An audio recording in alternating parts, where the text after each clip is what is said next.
सोचे है के पलान फिटिन्छ भेटौँ आज सर्ट कटु मिटिन्छ चम्चा प्लेट बफ हैन चिकन चाउमिन खाउली बात मारेर जाउली भेटौँ प्लिज निकाल समय सिर्फ 15 मिनेट के पलान फिटिन्छ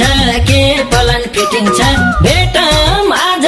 सर्ट कटु मिटिन्छ चम्चा प्लेट बफ हैन चिकन चाउमिन खाउली बात मारेर जाउली भेटौँ